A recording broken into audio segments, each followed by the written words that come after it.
Hi, Gene Burnett from geneburnett.com. Hey, I got another songwriting tip here. I haven't done one of these in a few years.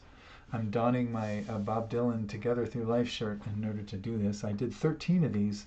I think the last one was 3 years ago, and I just thought I'd do another one. So this is a little tip about the whole editing songwriting process.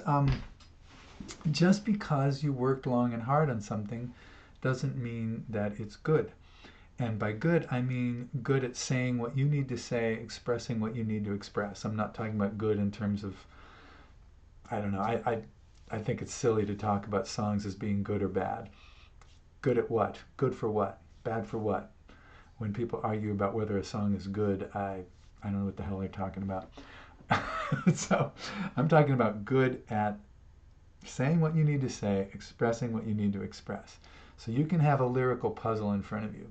So many syllables with a certain rhyme, and it has to rhyme with what it has to rhyme with, and it has to say something that's meaningful to you, and that supports the song, or at least doesn't undermine it. Like, say I need a line of like 7 syllables with the first two quick, and then half a beat pause, and then three more with a 1 2 3, and then a 1 2 3 again, more or less. So I could say, I know I've been blind, you've been too.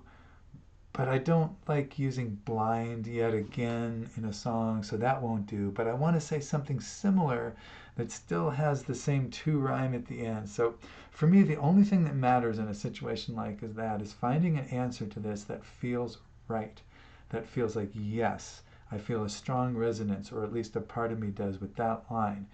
If one word sticks out as cliched or clunky or just breaks the spell of the song, it doesn't matter if I spent 6 hours to come up with it. The only thing that matters to me is that it feel right. So this is advice to you. If you want to write a song that feels right, I'm saying it works for me, maybe it'll work for you. Sometimes you have to, what they call, kill your babies, your precious babies, in order to make a song work. And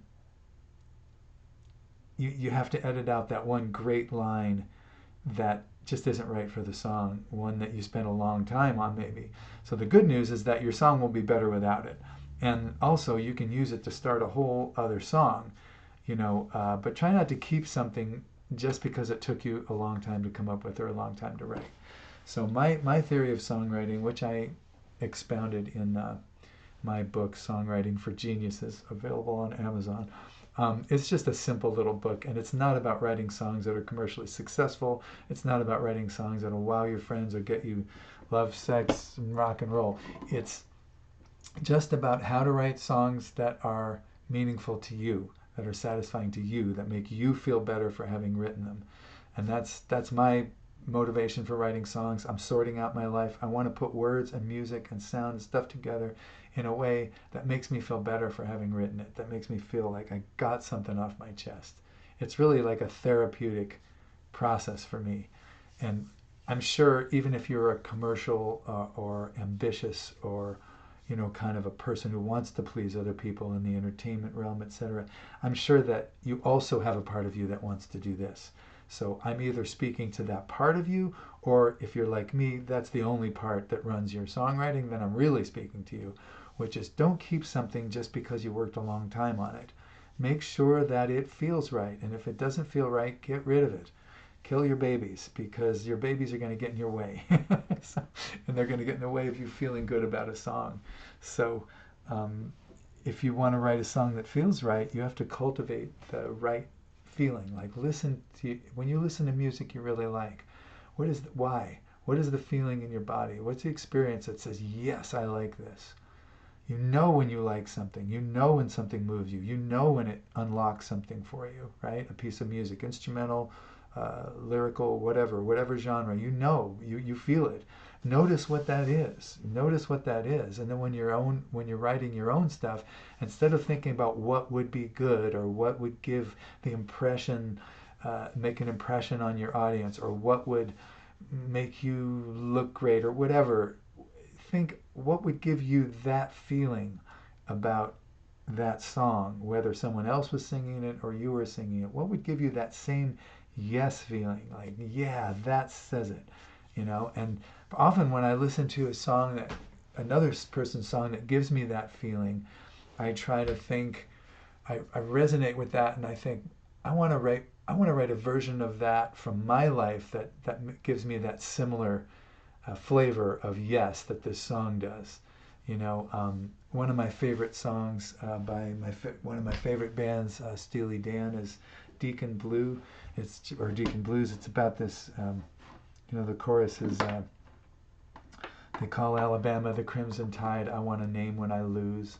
So it's about someone who's not one of the winners. They got it made for the winners in the world. I want a name when I lose. They call Alabama the Crimson Tide. Call me Deacon Blues.